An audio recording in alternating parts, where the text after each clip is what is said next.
Ouais, Bismillah ar-Rahman ar-Rahim, je suis votre frère Dourman Omar, imam et conférencier, imam à la mosquée de Massy Palaiseau, conférencier un peu partout, donc je tourne un peu partout. Et je suis le président de la commission de la Fatwa au Salon du Bourget, qui va bientôt, Inch'Allah, s'organiser. Ma relation avec l'agence, c'est mon frère Hassan m'a appelé pour essayer de faire le guide, disons, le guide spirituel pour l'Umrah. Donc, je suis parti avec lui plusieurs fois pour justement montrer comment l'Umrah ça se passe et comment comprendre disons l'islam, le vécu du prophète sallam sur place, comment il a vécu sur place, comment le voyage de la Mecque à Médine, comment sa mosquée, comment essayer de vivre le vécu du prophète sallam. Cela, on peut le comprendre facilement quand on est musulman, parce que la référence du musulman est le Coran, et après la Sunna. Le Coran nous a parlé de Quds. Allah subhanahu wa ta'ala nous a consacré carrément toute une sourate, un chapitre entier sur le Quds, sourate al-Isra, le voyage nocturne. Donc, le prophète également nous a parlé du voyage, de la mosquée, et l'histoire. L'histoire, quand on regarde l'histoire par exemple, écrite par Ibn Kathir, Bidaya wa Nihaya, l'histoire de Tabari, la chronique de Tabari, nous ont parlé de cette mosquée. Donc, les trois mosquées, Al-Quds et la mosquée de la Mecque et la mosquée de Médine, ça fait partie de la croyance du musulman. Parce que le musulman, la foi du musulman est quelque chose de primordial. Le musulman est musulman parce qu'il y croit. C'est pour ça que le premier acte, c'est le shahada, de croire qu'il n'y a pas de divinité à part Allah subhanahu wa ta'ala.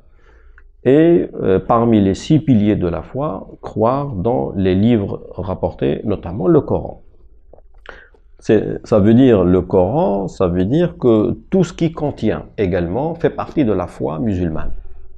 Donc, croire et tenir à ces 3 mosquées fait partie non seulement de la pratique, fait partie de la foi musulmane. Or, le Coran, le voyage nocturne, a commencé par Subhanalladhi asra bi'abdihi laylan. Le voyage nocturne a commencé par le Quds, Jérusalem. Et de là, le prophète sallallahu alayhi wa sallam a dirigé la prière. Non seulement il a pratiqué la prière, cette mosquée, il l'a dirigée. Alors que tous les prophètes ont été là avec lui, notamment Sayyidina Ibrahim alayhi salam, le père, le grand-père du prophète sallam. Et le prophète a dirigé la prière avec tous les prophètes. Donc après il y a eu plusieurs compagnons, notamment Omar ibn Khattab qui a dirigé la prière à Al-Quds. Donc c'est une mosquée sacré.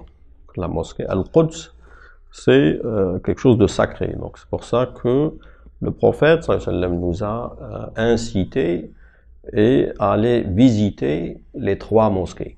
Et le prophète dit dans un hadith, dans le Bukhari Muslim, La tashuddu rihalu illa li al-bayt al-haram, c'est-à-dire, si on peut traduire ce hadith, le voyage ne peut pas être organisé exclusivement pour les mosquées que ces 3 mosquées. On peut organiser un voyage, c'est-à-dire on peut organiser un voyage, aller par exemple en Turquie, mais pas pour exclusivement aller visiter la mosquée bleue. La Turquie en général, si on peut visiter la mosquée bleue, c'est tant mieux.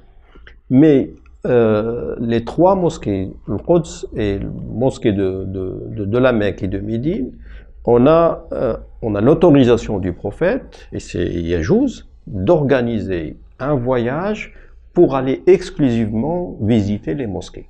Ces trois mosquées. Et là, à ces trois, le voyage ne peut pas être organisé et l'intention ne peut pas y être que pour ces trois mosquées.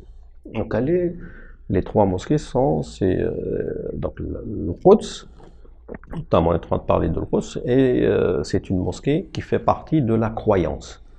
Non seulement la croyance, et il est préférable, si le musulman peut accéder à cette mosquée et pour faire la prière, c'est recommandé religieusement.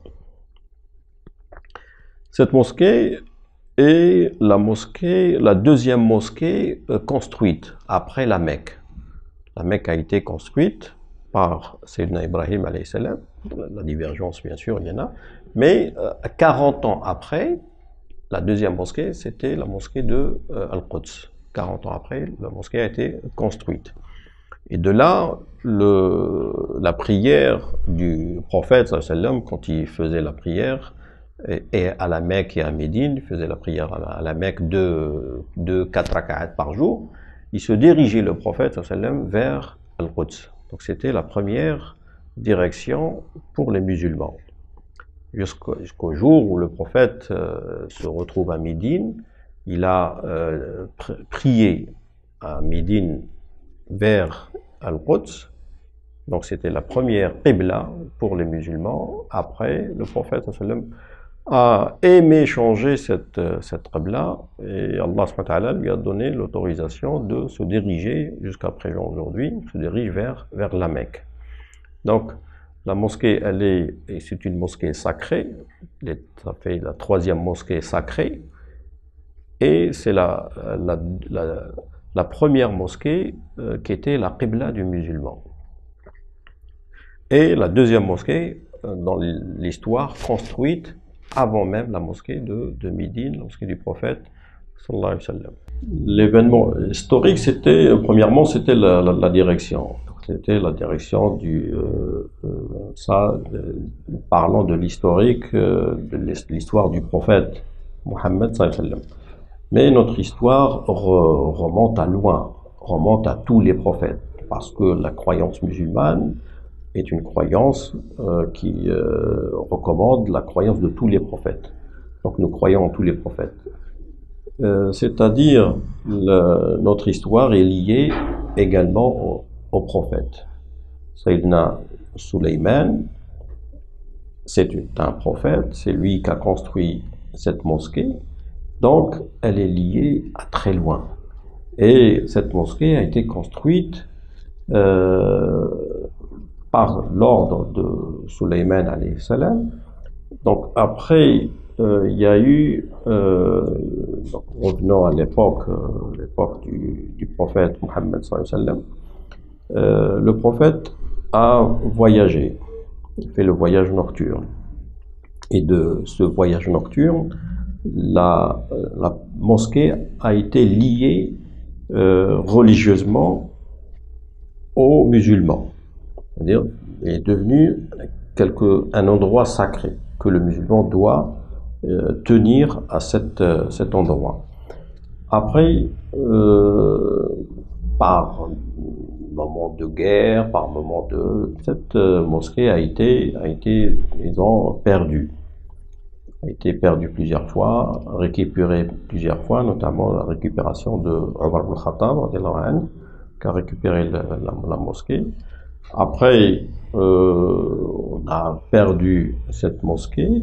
Après, il y a eu une récupération récente, la dernière récupération de Salah ad-Din al-Ayyubi, ce qu'on appelle Salah. Donc la mosquée également est liée au prophète Isa, Jésus.